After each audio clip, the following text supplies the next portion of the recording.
Hello everyone and welcome to the second video in which we will be designing a small video game together with Construct. So last we left off, I created this little setup where we could move around, we had the frame rate, this was called the ground player, and we could adjust its slider here. Oh, there's a bug. So this value, it should be starting at 135 there. There we go. So we can essentially set up the camera speed. So if we set this really low, this small value is going to be the alpha of our linear interpolation, which is what's being used in the mathematical expression for when we set the the camera to the player position. So this small value, the lower it is, the more the camera will kind of lag behind. The higher this value to 1. At 1, basically it's perfectly snapped. And then you never want it to be that high. You always want to keep it pretty low. Oops. And also you can hide this menu with the J key. So that's what I did basically. It was quite simple. So this is called the ground player, but I'm going to change that to base player. I was thinking about it. The reason for that is that I'm going to be kind of doing something a bit strange. So the player is going to be essentially a combination of multiple objects. So we're going to have what's called the base player, the BP. And then we're also going to have an art kind of object, which is going to be, I'm putting it here, the PA, the player art. And it's going to be essentially, the PA is going to be what we actually see. Okay, and it's going to be kind of syncing itself to the BP. And then because what you're going to see is an interesting technique that I've kind of developed, which is that I'm going to be using a third object, which is called a platform simulator. Okay, so a PS, a platform simulator. And this platform simulator is going to be basically a thing that kind of goes up and down. And so the PA, which is the player art, it's going to sync itself to the BP. And then it's going to also use the platform simulator to kind of give itself an an offset on the y-axis. So that way I can kind of have a 8-direction movement. And also when you press space or whatever the button to jump, the PS is going to jump. And so that's going to create an illusion where we're going to be able to jump even if we're playing in 8 direction. So this is going to be how we, the first thing we do. And then after that, something else we're going to do today is kind of set up a basic enemy.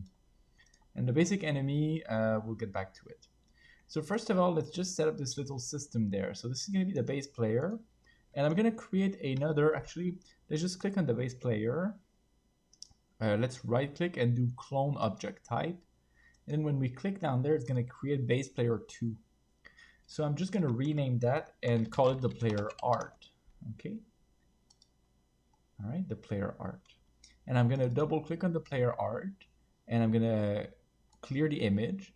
And I'm just going to pick a light gray color, pick the ellipse, turn off the border, and just kind of go along and, oops, sorry, don't check center. And then just go along and make a quick, very, very bad kind of silhouette representing an art. So this is the player art. And the player art basically is going to sync up to this.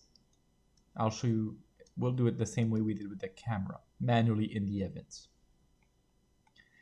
So we're also going to, the player art, we're also going to remove its behavior, this one. And then also we're going to, again, clone it.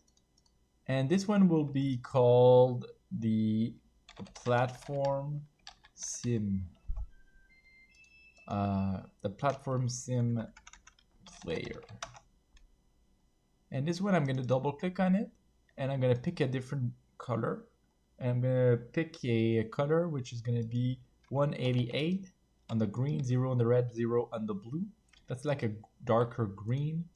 And I'm going to bring this object just here, just right there. And on the behavior, I'm going to go in it and add a platform, but I'm going to remove the A direction. This platform behavior, you can use it to make a straightforward platform game, but in my case, I'm going to use it just for the implementation of the gravity axis.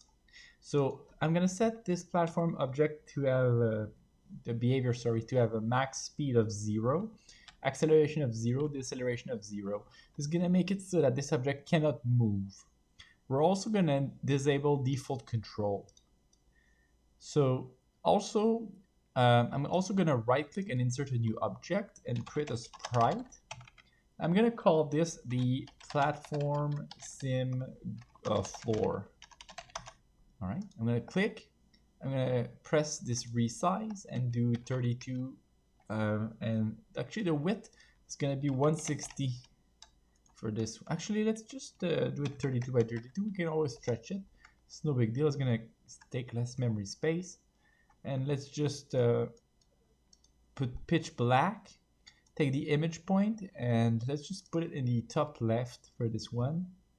Okay, and so let's just do that.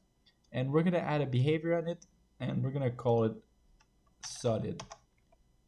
We won't call it, we'll look for solid, and we'll just put this here. Just put this there, okay? So now what we've done is multiple things that are disconnected. If I press play, first of all, you can see, oh, actually there's a big problem. So all these things, they have to be on the game test. If they are on the debug test, because the debug test is the layout where I have the camera stuff. It's also the layout where I have parallax at 0, 0. So that means that this layout is kind of like making everything float on it. So you can see if I move around that these objects float. That's not the behavior I want. So I want all of this to be in the game test like that.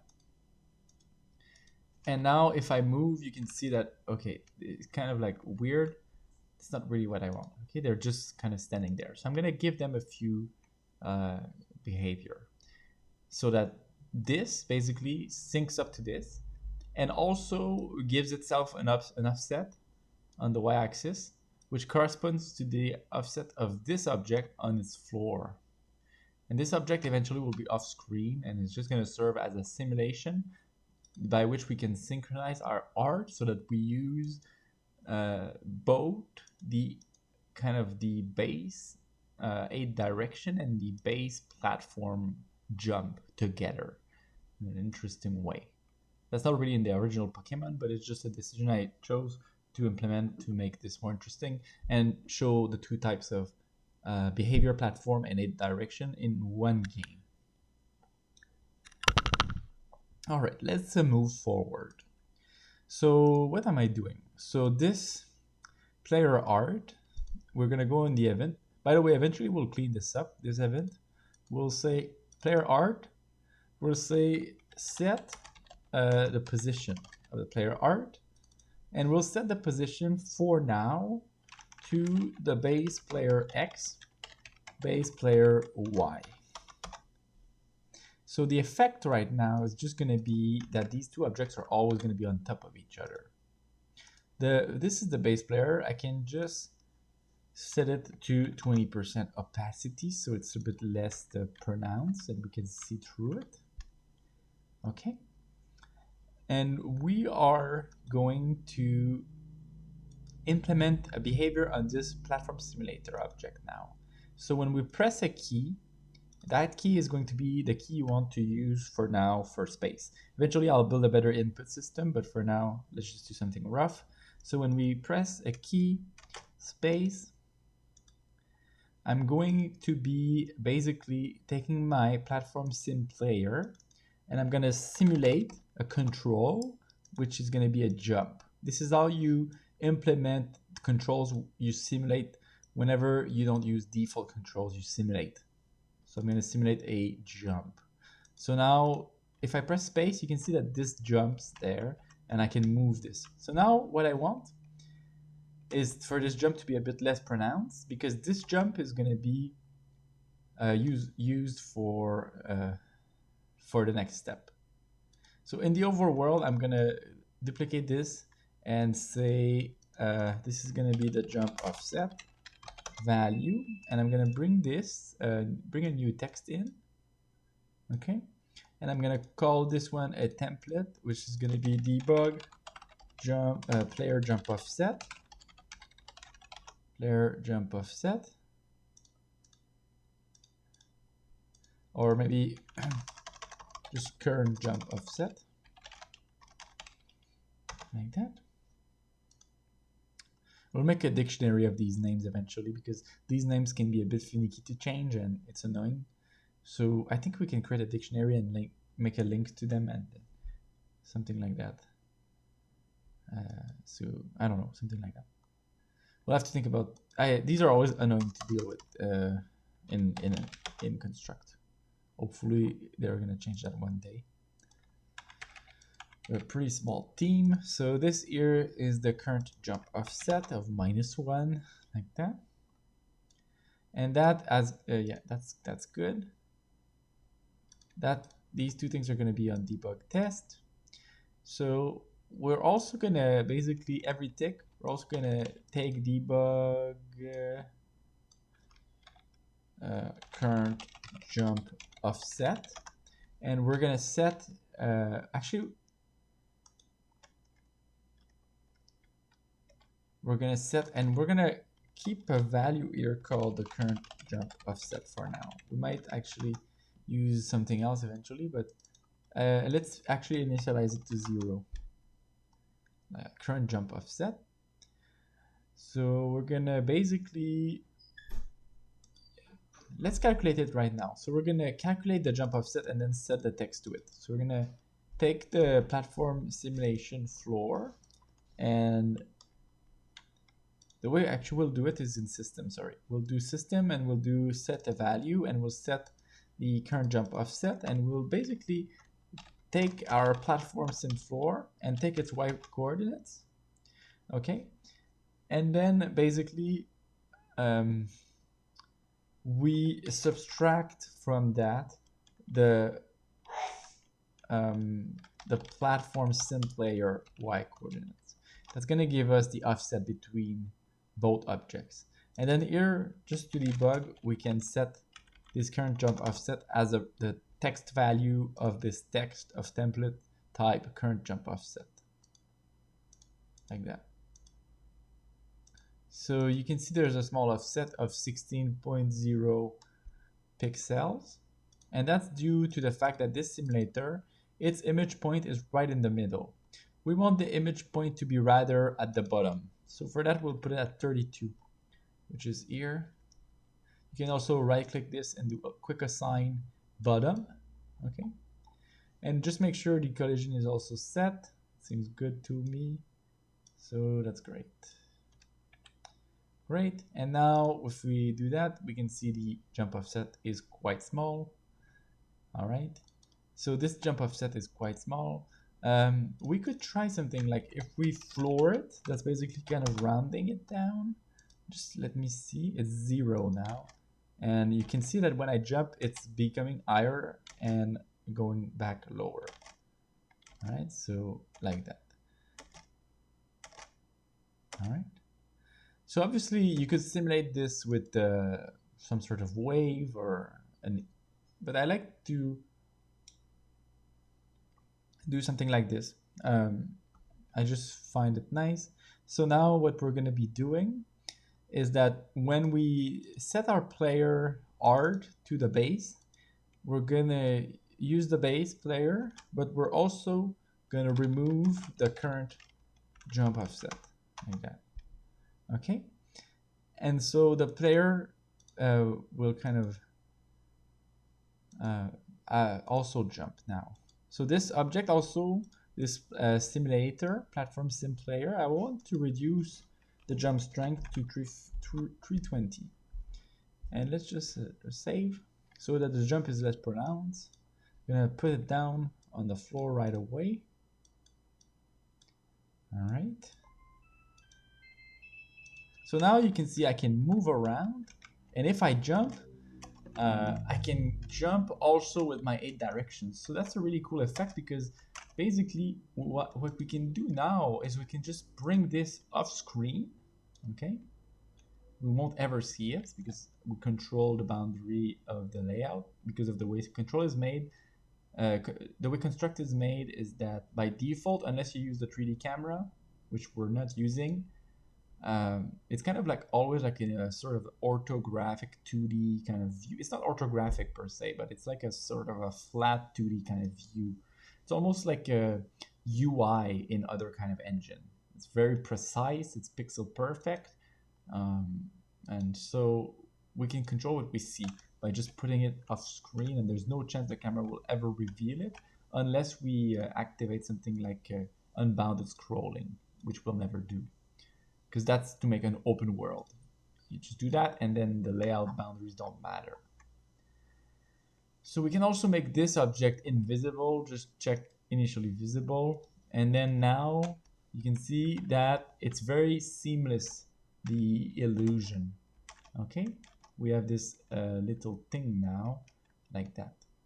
We could also do something like something I like to do is right click and insert a new object, right? Take a sprite, and we'll do an entity shadow. Okay, it's going to be an object. We'll click, and that's going to be 32 by 16, this object. Zoom in and take this square, and actually the way we'll do it is we'll take the square, put it to fill, put it pure black, and then just fill like this. Okay, and after that pick the fill bucket and reduce the alpha to like something like a 88, and just click, and that's going to make a transparent kind of object. Okay, and we can put the image point, sorry, at the quick assign top 16.0, and here we have a kind of a shadow. Okay, and this shadow, instead of attaching it like what we've done up until now with the all this setup, we'll use another system that we'll start discovering slowly but surely, which is called the hierarchy. So we can just click on this object, shift, and then click on the object which is called the base player. And then we can right click and do hierarchy and click add selection to this instance. And then you'll have an arrow coming out of the base player to the shadow. You don't want the reverse. If you have the reverse, you need to remove and cancel and do the opposite. So it's always you pick the shadow first, and then you pick the base player with shift, and you add to hierarchy. By the way, this shadow for me is in the wrong layer, and let's bring this so that it's perfectly on top like that. Okay, and this entity shadow, you can see the hierarchy defines how these objects are connected, so we can connect them in every way. We don't want any other way except X or Y, and destroy with parent. So that's an easy way to attach little effects, like in this case. You can see I have a problem, which is that my entity player art is under my entity shadow. This here will only show you objects that are overlapping unless you click and then you see everything, and then you can reorganize them. Otherwise, you can right click and do Z order and move them around until we discover layers a bit more. So then you can see we have this now. The shadow is a bit too big. We'll fix that. All right. So the shadow is too big. So what I'll do is I'll remove the 4 middle rows, and then I'll lower everything like that. And also I will remove 4 rows there from the middle, and 4 column, and then push this in by 2 and this in by 2. All right, that seems better. So now that's much better. We have a shadow under our player. Obviously these graphics are just temporary. they're just going to be replaced eventually, some of them, by other kinds of assets like the player art. The camera could be invisible, so 2D camera initially visible to unchecked. And now we have our player. We have implemented a kind of an A direction with a jump. And that, what's interesting with this is that it's connected to a real jump simulator. So we're gonna be able to, for example, we could create a mechanic where you bounce on an object, and we could call a kind of a bounce jump or something like that, like you'd see in a Mario kind of game. So there's a way for us to kind of customize our game a little. So that's been going great. It's been 20 minutes that we've done that. Now let's explore the other thing I said we were going to take a look at, which is the basically creating the enemy, the first enemy entity. So we'll take a look at that right now. All right, so let's take a look at how we can create an enemy. So the way that the enemy will work is going to be a bit interesting. So because the whole game is on a grid, okay, the way I'm going to do it is a bit like for the player. So I'm going to have something that's called an enemy base. That's going to be this, the EB for enemy base. And then basically I'm going to, this EB, it's going to move in steps, okay? It's going to move in steps. So a step is going to be 32. All right. In any of the 4 direction. That's going to be a step. And then after that, I'm also going to synchronize to that an enemy art, an EA. I'm going to synchronize it to this base.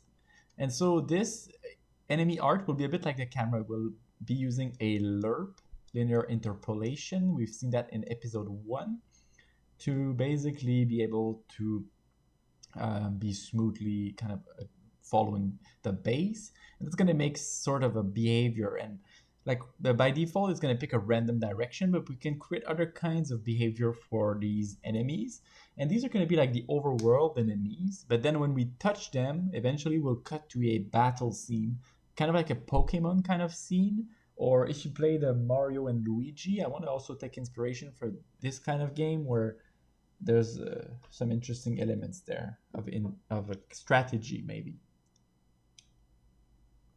and timing. Because Construct is a very interactive engine, which as long as you're doing something in 2D, there's really not a lot of boundaries to your imagination, what you're trying to accomplish. It's very easy once you know the tools. So we'll go ahead and implement that stuff. So let's just, first of all, let's just make a new folder called player. Player. And let's bring the base player, the platform simulator, the player art in the player folder, like that. And I'm also going to create a new object called a sprite, and I'm going to call that an enemy base enemy, like that. I'm going to click and resize it to 32 by 32, zoom in, and fill to a color of 255 red and 255 on the alpha channel. Make sure your image point is in the middle. Sometimes it can get screwed up. And make sure your polygon, collision polygon is totally normal. And so we'll click and we'll put that right away to 20%, like that. And here we have a basic enemy. Obviously it's just a blank. It doesn't do anything, but this is it, right? Or it should be it. It should be on the game test. And we can lock this debug test, but it's quite hard to, because you can't prevent putting up. It's a really big issue, actually. Something that I wish they would add is like a way to totally block a layout. Like you can't even add anything on it. Like it complains if you do. All right, cool. Everything's fine. I don't know why there's a bit of, okay, visual glitch there on my screen. So this here, the base enemy, we're gonna add a behavior to it. This behavior will not be a direction, it's gonna be something called a tile movement, which is another behavior of movement. So it's fun because in this project, in fact, I'm kind of covering all the behaviors of movement. Up until now, we've seen so many, and we're gonna see even more eventually. So we'll have tile movement there. And we'll just add this one, and we'll say it's 32 by 32, the grid size. And basically just press play. And there's something I wanted to fix is the grid. It's kind of glitchy actually. We're just gonna make a full 32 by 32 grid just by cutting everything else so that it's easier for me to see. So see, it's not aligned to the world grid. Also moving, and that's because it's because enabled, not enabled, but default controls is on. You can make it isometric, but I would say the support for it is very limited. I've had many problems with orthographic and isometric behaviors, and Sira has not been able to really kind of figure out the issues that I've encountered, where they're coming from, and stuff like that. So I wouldn't recommend going in that direction for now. But anyway, they're available if you want to experiment by yourself and get into trouble. So we have, we need to put an offset, is my point, of 16 by 16. And that's going to make it so that when we start, it's going to fit into a grid cell, this enemy. Because it's a tiled movement, it's kind of like bound to an invisible grid. We'll see that a lot in the engine. There's lots of mechanisms which are kind of bound to or able to kind of understand a grid, and it's just about syncing them up. There's a tile map which we'll be using as well. We need the speed values to be a multiple of the grid width. So it's going to be 96. Otherwise, you'll get some weird errors. Not errors, but incoherence in your movements. And then this is basically the base enemy. We're going to copy this player art, so clone, and I'm going to make a double click on it. Sorry. Oh, it's locked because I really hate this layout thing. Okay, so it was on the wrong layout. We're gonna double click and color it. We're gonna basically make 255 red and 125 on the green. That gives us an orange. And I'll also make 2 red eyes by just very simply taking a small brush and just kind of eyeballing it. Like that. So that's gonna be an enemy art, and that enemy art is gonna be synced up a bit differently, but we're still gonna include it into this one. So we're gonna click there and press shift and click on the box, right click and do a hierarchy. All right, so they're both kind of connected, but then we won't sync anything, including the transform. Okay, that's very important. The reason for that is that I just want them to be part of the same group. Actually, I'm not even sure that's going to be useful when I think about it, but we'll figure it out later. Let's just, for now, put it here, and let's start by making this base enemy move. I'm thinking about something that's a problem we might have when we move ahead, but let's start by getting this base enemy to move. Because nothing here I'm doing is kind of planned. It's just I was, as I said, acquired the engine and had. I'm like, why did I acquire it again? And because I'm also working on other projects and I'm pretty busy. So now I thought, well, actually, let's make a tutorial. So that's what we're doing. That's how it happened. So let's just make the base enemy move. So this base enemy, we're gonna use another behavior on it called a timer. It'll come in quite useful. And the way we'll do it is we'll add an event system of begin play. Not begin play, sorry, on start of layout. I'm doing too much Unreal these days. And on start of layout, we're gonna do something where we basically take the base enemy and we say that we're going to simulate the control so that it goes right. Okay. And then after that, we'll say base enemy timer, and we'll start a timer, and we'll pick a random duration with random 3 or 2 to 4. We'll pick the timer, we'll say play this timer once and call it update. Okay, like that. So after we do this, what we'll do is we'll click this box which says on start of layout, and we'll right click and we'll do make or block. This is going to make it so that we can add other kinds of conditions in there, and they're going to be into a block where they are mutually exclusive conditionals, kind of. So it's like, as long as one is true, this block will trigger, if I can say so. So we're also going to right click and do add another condition, pick the base enemy and say timer, and check out on timer. And we're going to check out whenever the timer update is finished. So basically this block will trigger at the start of the game and when the timer finishes. And every time this triggers, it's going to move the enemy and start a new timer, which is going to again repeat this effect. So this is a very common way to... Oh, it's not working. Oh, did it work? Oh, there it is. It's working. It's a very common way to get it to work. So now it's moving by 1 square every now and then. All right.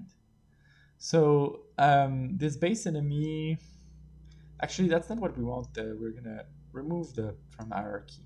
Okay. And what we're gonna be doing is we're gonna...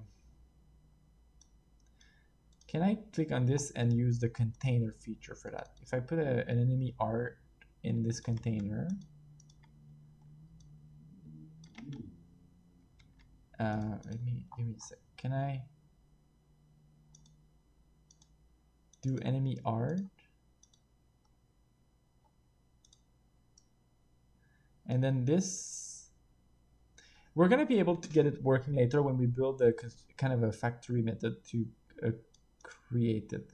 So for now, we'll deal with this problem later, actually, because for now it's like a problem, but it won't be later when we build our system a bit better.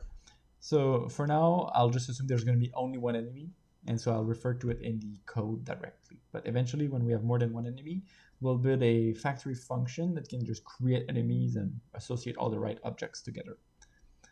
So what we'll do for now is associate the art and then make this enemy move at a random square instead of always moving to the right. So to associate the art in the game, we're going to, for now, do it in the tick. We're going to pick the... Oh, the enemy art isn't player for some reason. We're going to pick the enemy art and we're going to say set position. And we're going to do the lerp technique that we've seen. We're going to take the enemy art, or we could also take self X. And then we're going to take the base enemy. And then we're going to use a ratio of 0.1. And we're going to do the same thing on the Y axis. Like that. All right, and now we have this basically. Okay, so you can start to see what I'm trying to get at. This effect is too fast, so we're gonna put 0.02 for this ratio, and I'm actually gonna make a constant and call it enemy lerp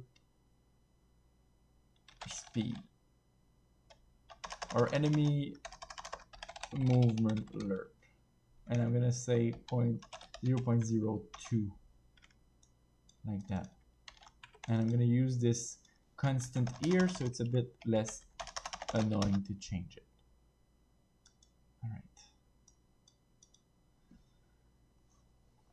All right, cool.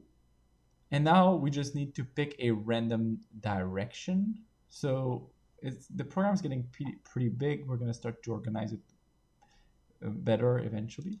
But what we'll do is we'll press B on this starting block, and we'll press V to add a variable, and we'll pick a random number.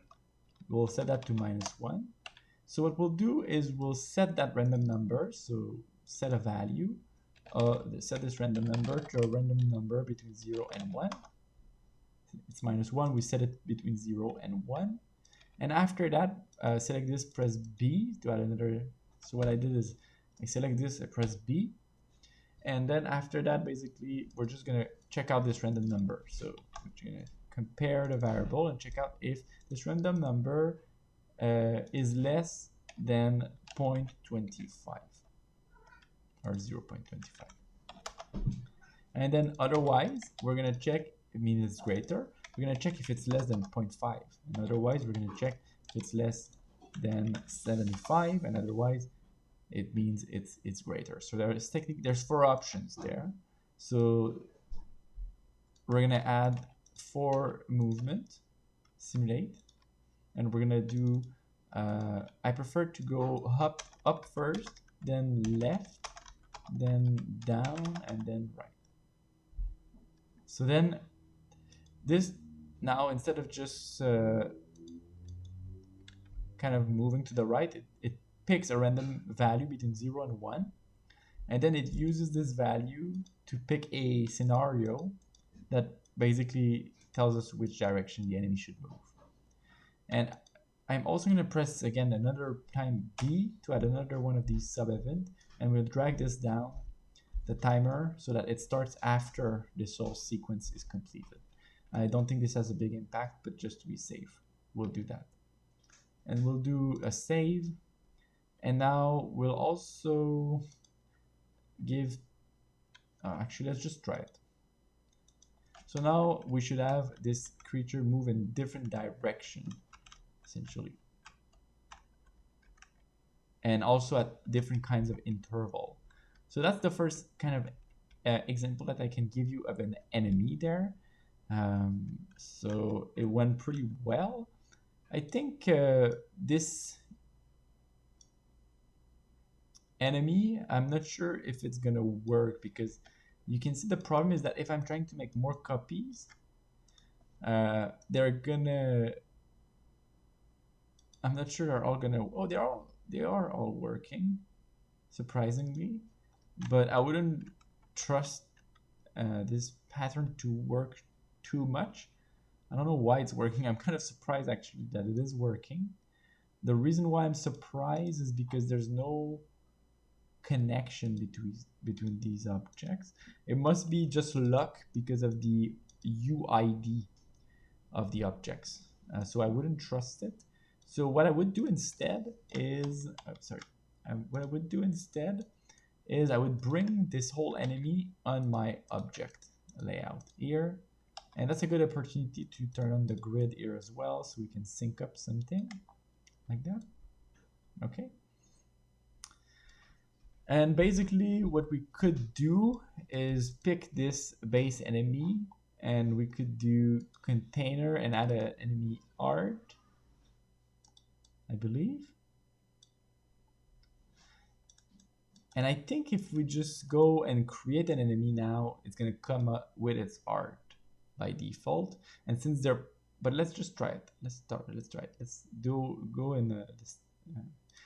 Let's do copy this condition and just make an event, drag it out and paste it, the condition. And let's just do something that only happens on start of layout. So that's going to be simply to spawn. So system create object, and we're going to create a base enemy, and we're going to create it at 120, 150 on the layout called game test, like that. So let's just try and see if that works for us. There we go. So it did create an enemy. And what's good with this now is that there is a pattern that is already kind of present in the engine, which is that if you have an object which is part of another object, so for example, the base enemy contains the enemy art, so they're going to be created together, but also in the event sheet, if you use the base, it would be able to understand that it's related, essentially. So for example, it means that I think this code will naturally work. And let's just keep an eye on this if it doesn't behave that way. There is some stuff that is a bit implicit here. Something else we might be able to do. Let's just check something real quick.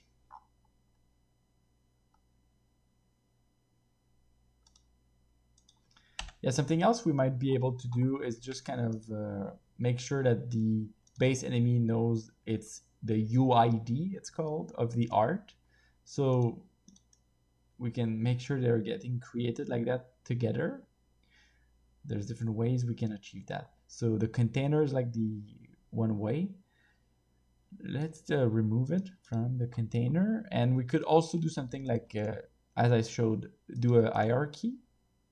Okay, we want to make sure they're not following each other's too much, the transform and stuff. And then if we do that, when we create it, we need to check this here, this hierarchy, to also get it to be created like that. I'm showing you these two ways. They're basically, the containers is way more archaic. It's from Construct 2, whereas the hierarchy is a modern technique that they came out with a few years ago at most. In any case, I prefer this technique.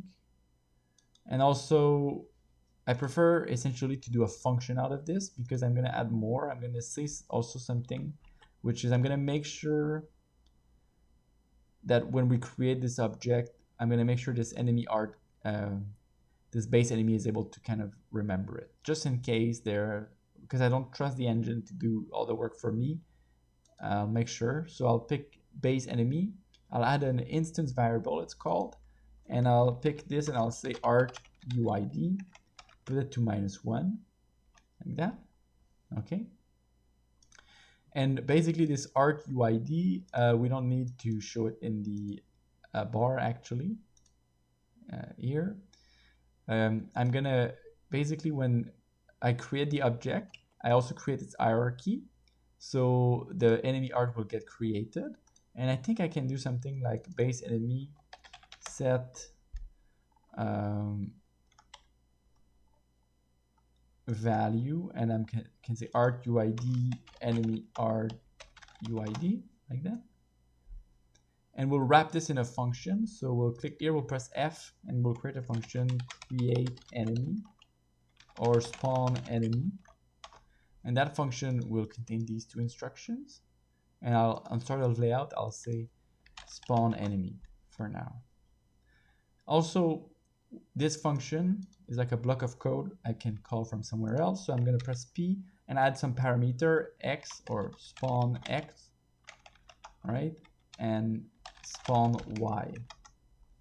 And I'm going to say we're going to do spawn X, spawn Y instead. So when I spawn something, I can say I want it somewhere specific. Okay, so I'm going to spawn an enemy. And I'm going to spawn a few more so I can test my system. Like that.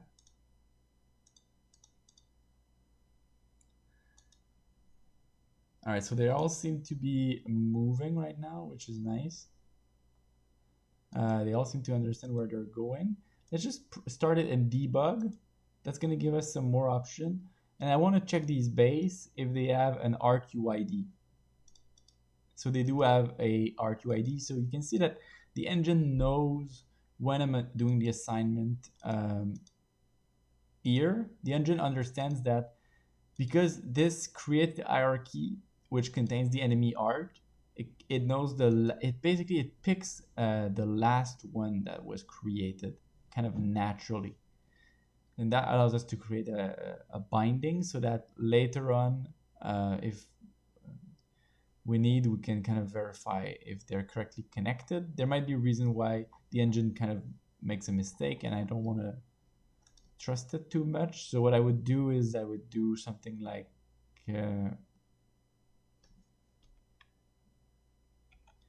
on every tick, I would explicitly say that for each base enemy, basically, I would say system pick by comparison, and I would say pick the enemy art enemy art that has the UID of the same kind as your base enemy art UID value. And then I would sync these up. So that's basically explicitly saying to the engine to sync these up based on this UID connection that is made in spawn enemy. So if for some reason something happens to them, they would be connected in that way.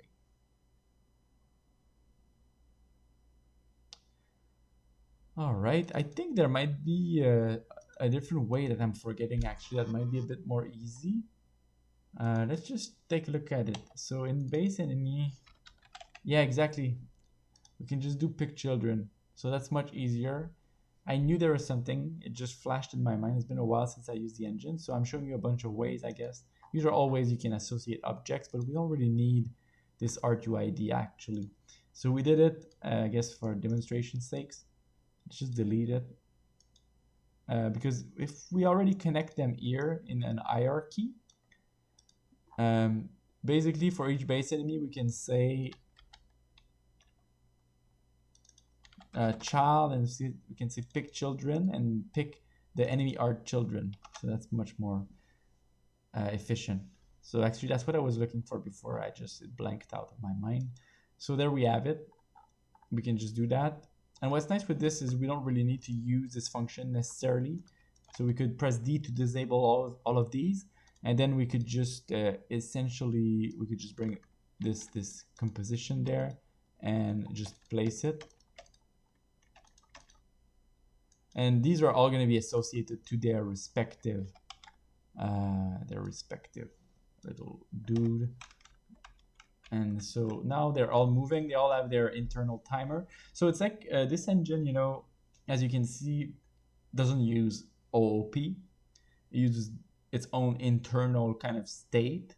And that makes it pretty powerful, actually. It's still running at 144. I have a pretty good computer, but still. As you can see, it's really cool. It's very, very easy to build things if you know where you're going. And there's multiple ways to connect objects, and now I think we have a pretty good connection going. We have a bunch of enemies, so eventually we'll be able to go on these and start a fight, kind of like Pokemon. Something else we'll be able to do is go off and into a different map, speak to different NPCs, and do more stuff, you know, have inventory and quests and things like that. Oops, I don't know why I have a weird, give me a sec. All right, there we go. So yeah, we're going to be kind of exploring more topics as we go along. So that's going to be it for today. I hope you enjoyed this episode where we kind of built the jump feature that doesn't have any impact on the gameplay right now, and where we also started laying out some basic enemy, just basic roaming enemies that aren't really intelligent at all.